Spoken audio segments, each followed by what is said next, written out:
মিয়ানমারে নিরাপত্তা বাহিনীর আক্রমণে প্রাণ গেল আরও 2 নিরস্ত্র বিক্ষোভকারীর। রোববার ইয়াঙ্গুন আর দাউই শহরে গুলি ছোড়ে পুলিশ। সংঘর্ষ হয় অন্যান্য শহরেও। আহত হন বিপুল সংখ্যক মানুষ। চলছে ব্যাপক ধরপাকড়। রেহাই পাচ্ছেন না দায়িত্বরত সংবাদকর্মীরাও। সেনাবাহিনীর আগ্রাসন ঠেকাতে অন্তর্বর্তী সরকার গঠনের ঘোষণা দিয়েছে সুচির দল ন্যাশনাল লীগ ফর ডেমোক্রেসি। আবারও গণতন্ত্রকামী আন্দোলনকামীদের দৃঢ়তার সাক্ষী হলো মিয়ানমার। রোববারও বিক্ষোভকারীদের দিনের শুরুই হয় সংঘাতের মধ্য দিয়ে, ঘটে প্রাণহানিও। টানা 2 দিন রাজধানী নেইপিদো, ইয়াঙ্গুন, ম্যান্ডেলে, মোনিয়া, দাউই সহ বিভিন্ন শহরে গুলি, কাঁদানে গ্যাস, রাবার বুলেট ও স্টান গ্রেনেড ছোড়ে নিরাপত্তা বাহিনী। এ সময় নিজেরাই ব্যারিকেড তৈরি করে প্রতিরোধ গড়ার চেষ্টা করেন বিক্ষোভকারীরা। অনেক জায়গায় পুলিশের চলাচল রুখতে গাড়ি রেখে বন্ধ করা হয় রাস্তা। আমাদের এই বিক্ষোভ ন্যায্য বলেই দিন দিন সমর্থন বাড়ছে। আরো বেশি মানুষজন এসে বিক্ষোভে যোগ দিচ্ছেন। আমাদের শক্তি বাড়ছে। জাতিসংঘেও আমাদের সমর্থনে কথা হচ্ছে। লক্ষ্য অর্জন না হওয়া পর্যন্ত যে কোনো মূল্যে আন্দোলন অব্যাহত রাখতে হবে। দাবি আদায় না হওয়ায় অনেকেই হতাশ হয়ে পড়ছে, কিন্তু আরও 2-3 মাস শক্ত থাকতে হবে আমাদের। সেনা অভ্যুত্থান বিরোধী বিক্ষোভকারীদের ঠেকাতে ব্যাপক ধরপাকড়ও চলছে। শুধু শনিবারই প্রায় 500 মানুষকে আটকের খবর জানিয়েছে মিয়ানমারের রাষ্ট্রীয় চ্যানেল MRTV, যাদের মধ্যে আছেন বার্তা সংস্থা এপির আলোকচিত্রী সহ বেশ কজন সংবাদকর্মী। গতকালের আগ পর্যন্ত বিক্ষোভের জায়গাগুলোতে আমি নিজে কোনো সহিংসতা দেখিনি, কিন্তু এখন গুলি চলছে। বিক্ষোভকারীদের বেধড়ক পেটানো হচ্ছে। মিয়ানমারে শান্তিপূর্ণ বিক্ষোভ ছাড়া আন্দোলনকারীদের সহিংসতায় অংশ নেয়ার কোনো নজির নেই। পরিস্থিতি আরও অবনতির শঙ্কা বাড়ছে। আমরা ভয় পাচ্ছি, কিন্তু আন্দোলন থামবে না। এদিকে সামরিক জান্তার বিরুদ্ধে দাঁড়াতে অন্তর্বর্তী সরকার গঠনের ঘোষণা দিয়েছে অং সান সুচির দল ন্যাশনাল লীগ ফর ডেমোক্রেসি। এ লক্ষ্যে যুক্তরাষ্ট্র, যুক্তরাজ্য ও জাতিসংঘের স্বীকৃতিও চাইবে তারা। নুসহাত কামাল, যমুনা নিউজ। নিজ দেশে সেনা অভ্যুত্থানের বিরুদ্ধে সোচ্চার হওয়ায় বহিষ্কৃত হলেন জাতিসংঘে নিযুক্ত মিয়ানমারের প্রতিনিধি কিয়াও মোয়েতুন। সাধারণ পরিষদে রাখা বক্তব্যে সামরিক জান্তাকে গদি ছাড়া করতে বিশ্ব সম্প্রদায়ের প্রতি আহ্বান জানানোর পরদিন শনিবার তাকে বরখাস্ত করে মিয়ানমারের সেনাশাসিত সরকার। ক্ষমতাচ্যুত অং সান সুচির সরকারের প্রতিনিধি ছিলেন কিয়াও মোয়েতুন। 1 ফেব্রুয়ারির সেনা অভ্যুত্থানের পরও দায়িত্ব পালন করছিলেন তিনি। শুক্রবারের বক্তব্যে মিয়ানমারের গণতান্ত্রিক সরকারের কাছে ক্ষমতা হস্তান্তরে সেনাবাহিনীকে বাধ্য করতে প্রয়োজনে যে কোনো পদক্ষেপ নিতে বিশ্ব নেতাদের প্রতি তিনি আহ্বান জানান। এদিকে সোমবারে আদালতে হাজির করা হবে মিয়ানমারের ক্ষমতাচ্যুত নেত্রী অং সান সুচিকে। 1 ফেব্রুয়ারি সেনা অভ্যুত্থানের পর থেকে সেনা হেফাজতে বন্দী 75 বছর বয়সী রাজনীতিক। সবশেষ প্রাকৃতিক দুর্যোগ ব্যবস্থাপনা আইন লঙ্ঘনের অভিযোগ আনা হয় সুচির বিরুদ্ধে। সেনাবাহিনীর এই মামলায় 16 ফেব্রুয়ারি ভার্চুয়ালি আদালতে হাজিরা দেন সুচি। এর আগে তার বিরুদ্ধে বিদেশ থেকে অবৈধভাবে 6টি ওয়াকি টকি রেডিও আমদানি ও নিজের কাছে রাখার অভিযোগ গঠন করে জান্তা। 2015 সালে নির্বাচনে নিরঙ্কুশ জয় পেয়ে ক্ষমতায় আসেন শান্তিতে নোবেলজয়ী সুচি। 2020 সালে নির্বাচনে কারচুপি করে জেতার অভিযোগে তাকে ক্ষমতাচ্যুত করে সেনাবাহিনী। 2008 সালের সংবিধান অনুযায়ী নতুন নির্বাচনের পরই ক্ষমতা হস্তান্তরের ঘোষণা দিয়েছেন সেনাপ্রধান মিন অং লাইং, যদিও নির্বাচনের তারিখ ঘোষণা করেননি।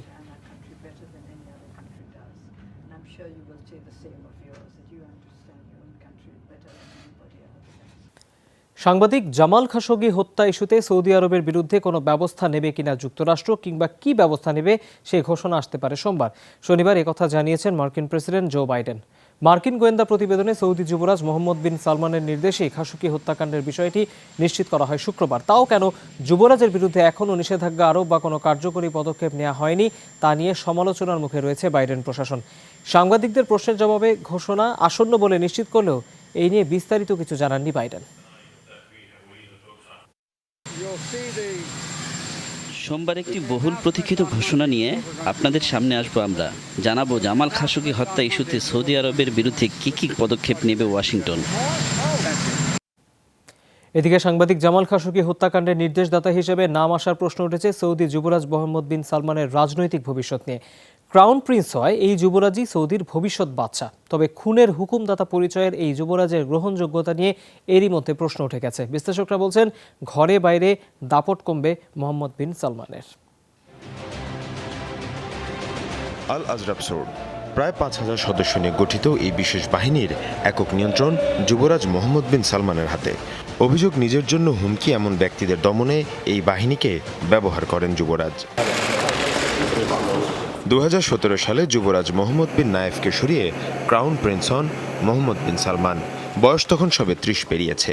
এই তরুণ বয়সে সৌদি নিয়ন্ত্রণ এমবিএসের হাতে। শুরুতেই নিজের দাপটের জানান দেন রাজপরিবারের শতাধিক সদস্যকে বন্দী করে। বৃদ্ধ বাদশার বদলে তরুণ যুবরাজই হয়ে ওঠেন সৌদির হর্তাকর্তা। বরখাস্ত করেন বেশ কয়েকজন মন্ত্রীকে। বাণিজ্য প্রতিরক্ষার পাশাপাশি পররাষ্ট্রনীতিও ঢেলে সাজান নিজের মর্জি মতো। সাংবাদিক খাশোগি হত্যাকাণ্ডে চাপে পড়লেও পাত্তা দেননি। তবে এবার যুক্তরাষ্ট্রের আনুষ্ঠানিক প্রতিবেদনে নাম আসায় যুবরাজের বিরুদ্ধে ব্যবস্থা নেওয়ার দাবি উঠেছে পশ্চিমা বিশ্বে। বিশ্ব নেতৃবৃন্দ দুইভাবে এর জবাব দিতে পারে। প্রথমত, সৌদি আরবের সাথে সব ধরনের সামরিক চুক্তি বাতিল করা। দ্বিতীয়ত, কূটনৈতিক সম্পর্ক ছিন্ন করে অর্থনৈতিক নিষেধাজ্ঞা আরোপ করা। কারণ যে অপরাধ সৌদি যুবরাজ করেছেন তার পরিণতি বিশ্ববাসীর সামনে উদাহরণ হয়ে থাকা দরকার।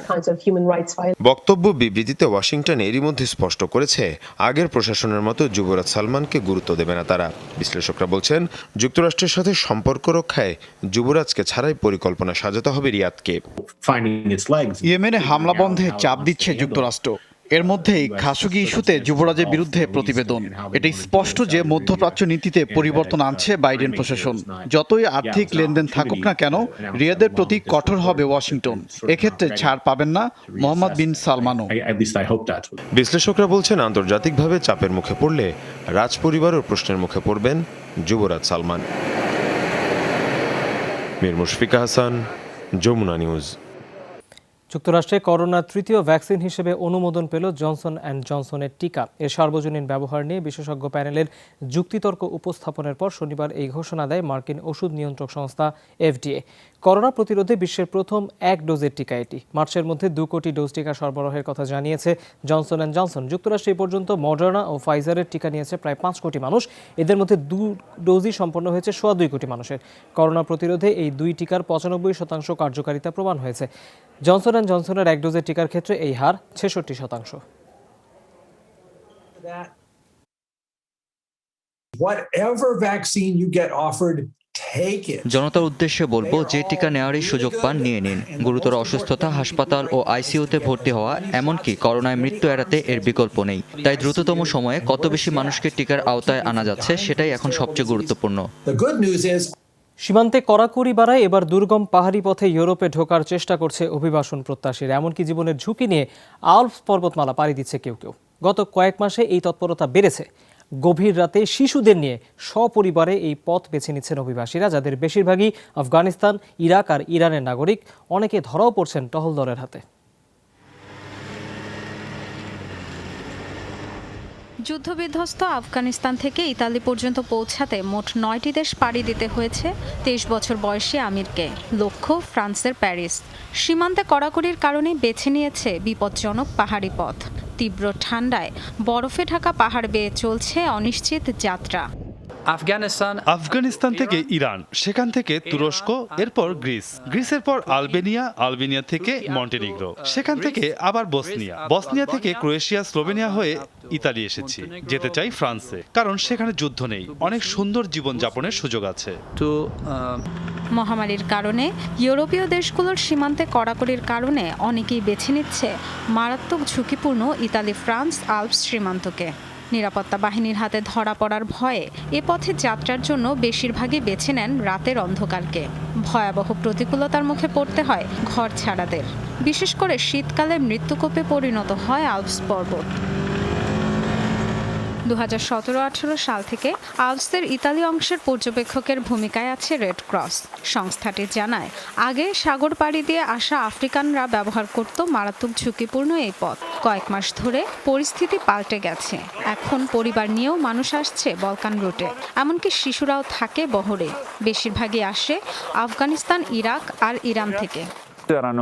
বহু দেশ সীমান্ত দুর্গম পথ পাড়ি দেয় তারা। ভূমিধস সহ অনেক ধরনের দুর্ঘটনার শিকার হতে হয়। আরেকটি বড় ঝুঁকি তাপমাত্রা।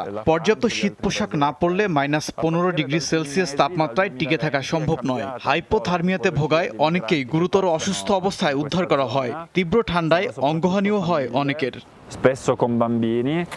অনুপ্রবেশ ঠেকাতে রাতভরই চলে ফরাসি বাহিনীর টহল।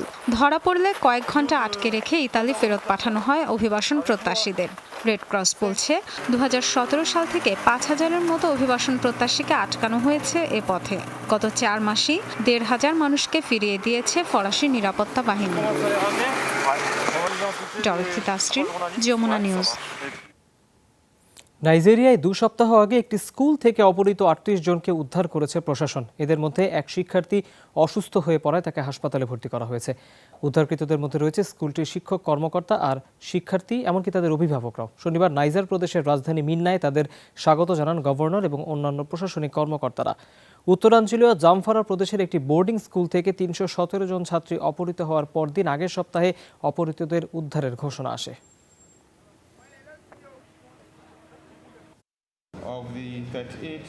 অপহৃত 38 স্কুল ছাত্রকে উদ্ধার করতে পেরেছি আমরা। বিভিন্ন নিরাপত্তা সংস্থা ও স্থানীয় প্রশাসনের সমন্বিত উদ্যোগের ফলে আজ ভোররাতে তাদের উদ্ধার করা সম্ভব হয়। বিশ্বজুড়ে করোনায় প্রাণহানি 25,27,000 ছুঁই আক্রান্ত 11,44,00,000-এর মতো মানুষ। গেল 24 ঘন্টায় ভাইরাসটি কেড়ে নিয়েছে 8,000-এর বেশি প্রাণ। নতুন সংক্রমণ শনাক্ত হয়েছে 4 লাখের মতো। শনিবার সর্বোচ্চ প্রায় 1600 মৃত্যু রেকর্ড করে যুক্তরাষ্ট্র। দেশটিতে করোনায় মৃতের সংখ্যা 5,25,000-এর কাছাকাছি। একদিনে প্রায় 1300 মৃত্যুতে ব্রাজিলে প্রাণহানি 2,54,000 ছাড়িয়েছে। এই দিন 200 থেকে 450 মৃত্যু রেকর্ড করেছে France, Indonesia, Peru, Italy, Poland ও রাশিয়া। ভারতে মহামারীর বছর জুড়ে প্রাণহানি 1,57,000 ছাড়িয়েছে। মেক্সিকোতে এই সংখ্যা 1,85,000-এর বেশি। করোনা টিকা কার্যক্রম পরিচালনায় ব্যর্থতার অভিযোগে ব্যাপক বিক্ষোভ হয়েছে আর্জেন্টিনার বিভিন্ন শহরে। টিকা দেওয়ার ক্ষেত্রে স্বজনপ্রিয়তার অভিযোগ বিক্ষোভকারীদের। শনিবার সরকারি বিভিন্ন কার্যালয়ের সামনে মৃতদেহ সেজে শুয়ে থাকেন অনেকে। লিখে রাখেন, আমি টিকার জন্য অপেক্ষা করছিলাম, কিন্তু তা নিয়ে নিলেন প্রেসিডেন্টের বন্ধুরা। এক মন্ত্রীকে অনুরোধ করে প্রখ্যাত এক আর্জেন্টাইন সাংবাদিক টিকা নেওয়ার কথা জানান গত 19 ফেব্রুয়ারি। এই ঘটনায় আর্জেন্টিনার স্বাস্থ্যমন্ত্রীকে বরখাস্ত করেন দেশের প্রেসিডেন্ট আলবার্তো ফার্নান্দেজ।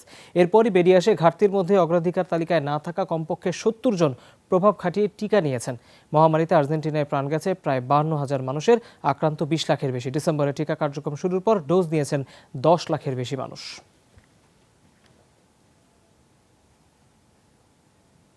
রিয়াদকে লক্ষ্য করে মিসাইল হামলা ঠেকানোর দাবি করেছে সৌদি আরব। শনিবার রাতের হামলার পেছনে ইয়েমেনের হুতি বিদ্রোহীদের দায়ী করছে রিয়াদ। রাজধানীর আকাশে শনিবার রাতে তীব্র আলোর ঝলকানি আর বিস্ফোরণের শব্দ শোনা যায়। সৌদি নেতৃত্বাধীন সামরিক জোটের এক মুখপাত্র জানান, রিয়াদ ছাড়াও জিজান প্রদেশ ও মুসাহিদ শহরে ড্রোন হামলা চালানোর চেষ্টা হয়। হামলার কোনো হতাহতের ঘটনা ঘটেনি বলে জানিয়েছে সৌদি জোট। এই ঘটনায় হুতিদের তরফ থেকে কোনো মন্তব্য পাওয়া যায়নি।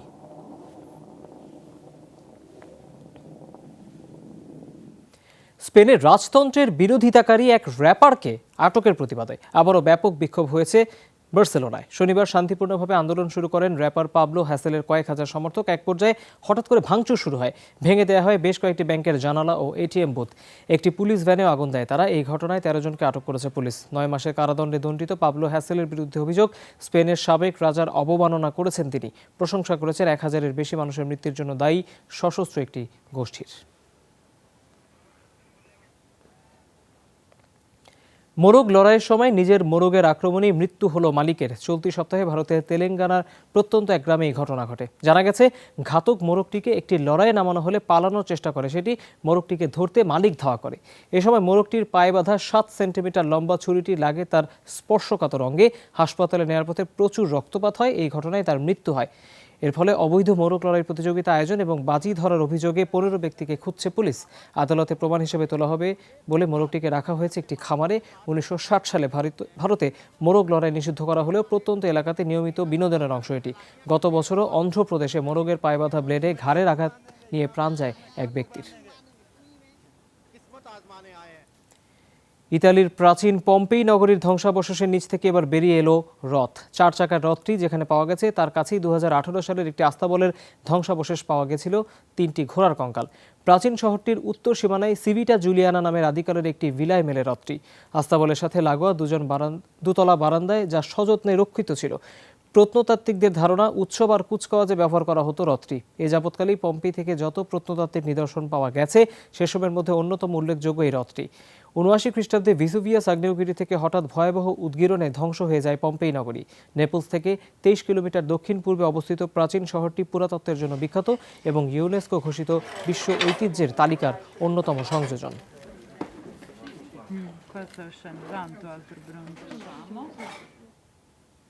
দর্শক, এই ছিল যমুনা আইডেস্কে। এতক্ষণ যারা সাথে ছিলেন তাদের সবাইকে অনেক ধন্যবাদ।